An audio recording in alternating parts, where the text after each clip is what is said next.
বাংলাদেশ একটা উৎকৃষ্ট উদাহরণ ভালনারেবিলিটির ব্যাপারে। এটা প্রাকৃতিক দুর্যোগ আছে, অবস্থানগত ব্যাপার আছে। আমরা একটা বদ্বীপে বাস করি, লোয়ার রাইবেরিয়ান ইস্যুতে একেবারে, এবং পৃথিবীর এরকম দেশ খুব কমে যেখানে মার্জিনাল ল্যান্ডে লোক থাকে। আমাদের লোকজন যেখানে থাকে, পটুয়াখালী, পাথরঘাটা, বরগুনা, দাপক বা শ্যামনগর, ওইসব জায়গায় পৃথিবীর অন্যান্য লোক খুব বাধ্য আর শখ করে আমাদের থাকে না, কিন্তু আমাদের লোক থাকে ওখানে, এবং দিনের পর দিন ওরা সংগ্রাম করে বেঁচে আছে। এই জন্য কৃতিত্ব কিন্তু সাধারণ মানুষের। আমরা যারা বিজ্ঞানী বা অ্যাক্টিভিস্ট, তাদের থেকে কিন্তু কৃতিত্ব, তারাই বেঁচে আছে সেখানে। এবং সেই কনটেক্সটে বাংলাদেশের জন্য ক্লাইমেট এবং জলবায়ু এটা অত্যন্ত অত্যন্ত বিশেষ ব্যাপার। আমি একটা মিটিংয়ে মাঝে মাঝে বসে, মাঝে মাঝে প্রত্যেক বছরই, তাই না, V20 একটা গ্লোবাল ফোরাম আছে, এই অক্টোবরে তার একটা বসতে হবে। V20 ভালনারেবল 20, 20টা দেশের, তার মধ্যে বাংলাদেশ। এবং আনফর্চুনেটলি আমি সর্বতে ডান পাশে বা বাম পাশে বসি। বাংলাদেশ তো মনে করে একটা, আমি বিয়ে আরেকটা সবচেয়ে বেশি ভালনারেবল দেশ বলে তার পয়েন্ট আউট করে দিই। এই যে বাংলাদেশ বসে আছে টেবিলের মাঝখানে, সেখানে কিন্তু এইগুলো নিয়ে অনেক আলোচনা হয়। সেখানে শুধু V20 লোক না, অন্য দেশের লোক আছে, আর ডোনার এজেন্সির সবাই আসে, ওয়ার্ল্ড ব্যাংক, IMF, অন্যরা সব এই ব্যাপার নিয়ে আলোচনা করে। ওয়ার্ল্ড ব্যাংক হেডকোয়ার্টারে এইবার অক্টোবর মাসে যেটা হবে, সেখানে আলাপ হবে। সবচেয়ে বড় গ্যাপটা হলো নলেজের অভাব হয়তো খুব বেশি না, কিন্তু সেটাকেই ঠিক প্র্যাকটিক্যালি হিসাব করা, ট্রান্সলেট করা, আর সবচেয়ে বেশি হলো আপনার এই যেটা বলে সিনসিয়ারিটি বা সিরিয়াসনেসের অভাব। এই জন্য আমি মনে করি, আমি বেশ কয়েক বছর আগে বাংলাদেশ একাডেমি অফ সায়েন্সের সাস্টেনেবল ডেভেলপমেন্ট করে একটা পেপার দিতে বলছিল। ওরা সব সায়েন্টিস্ট মানুষ, তো সব ফিজিসিস্ট, কেমিস্ট, ওরা এই বিজ্ঞান জাদু করে, সেটা হয়েছিল। তা আমি একটা জিনিস বললাম অনেক কথার মধ্যে, যে আমাদের 5টা পার্টি যদি এক না হয়, জলবায়ু বা ক্লাইমেট সমাধান করতে পারবে না।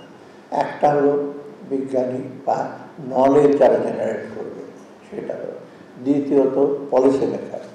আমি নলেজ যেটা ডেস্কে রেখে দিলাম, ইউনিভার্সিটি লাইব্রেরিতে রেখে দিলাম, তারপর নিজেরা একটা আর্টিকেল পাবলিশ করে Q1 ক্যাটাগরি ওয়ার্ক করলাম, সেটা করলাম। একটা policy maker has to be taken seriously, ওইভাবে ওটাকে ট্রান্সলেট করবে। থার্ড হলো প্রতিষ্ঠান, ইনস্টিটিউশনাল সাপোর্ট, ইনস্টিটিউশন ছাড়া। ফোর্থ হলো যে অর্থের সংস্থান, সেটা দেশীয় হোক বিদেশি হোক। আর পঞ্চম সবচেয়ে জরুরি হলো মানুষ, জনগণ।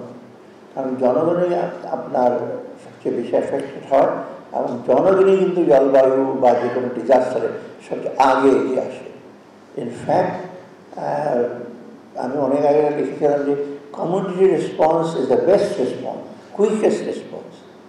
আপনার ফায়ার সার্ভিসের লোক যাবে, বন্যা দুর্গতর জন্য ঢাকা থেকে লোক পাঠাবেন, টিএনও সাহেব লোক, এরা কিন্তু লোকাল লোকজন কিন্তু তাদের নিজের সব সেটে প্রচেষ্টায় কিন্তু দুর্যোগ মোকাবেলা করেন।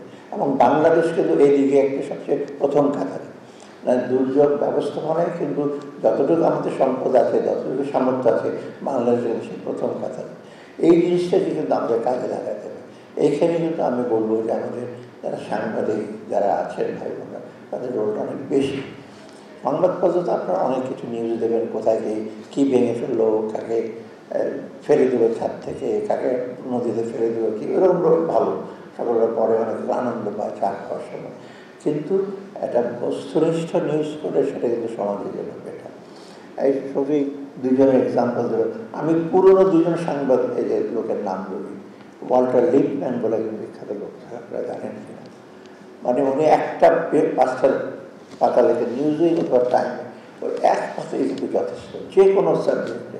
এবং ওয়াল্টার লিপম্যান সাংবাদিক এত সম্মানীয় ছিলেন, কোনো ডেলিগেশনে অ্যাম্বাসেডার বা সেক্রেটারি অফ স্টেটের বলে উনি used to be the leader of the delegation. মস্কোতে যেতেন, চীনে যেতেন, ওয়াল্টার লিপম্যান হলো ওই দলের নেতা। আমি আশা করি ভবিষ্যতে আমাদের যারা জার্নালিস্ট, তারাও ওই যে আমাদেরকে পেছনে ফেলে রেখে আমরা তার পেছনে তারপর সাংবাদিক হবে দলনেতা, কারণ উনি আর্টিকুলেট করবেন মানুষের কথা। তখন সেই সময় কিন্তু আপনাদের আসল কন্ট্রিবিউশনটা প্রকাশ পাবে। আরেকজনের কথা বলি, একজন ছিলেন শ্রীলঙ্কা, তার জিভিটাসি বলে এক ভদ্র, আমি জানি না সঠিক, ইউনেস্কোতে কাজ করতেন। উনি সুন্দর ছেলেছি শ্রীলঙ্কা। উনি ডক্টর আখতার আহমেদ খান সম্বন্ধে এক পাতা একটা সে লিখেছিলেন টাইমে।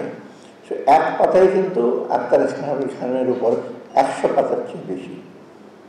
মানে যে এ ম্যান নেম খান, সুন্দর একটা টাইটেল।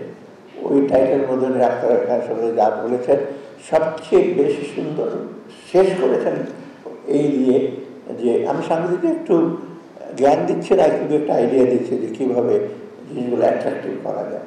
শেষ ওয়ার্ডটা ছিল কিশোরের সাথে কথা বলতে, তখন কিশোর বললেন, আমার সময় তুমি আর নষ্ট করো না, আমার ফিল্ডে যেতে হবে, আমার ধান রোপণ করতে হবে। তখন তার ফিটিং বললেন, দিস ইজ মিস্টার খান।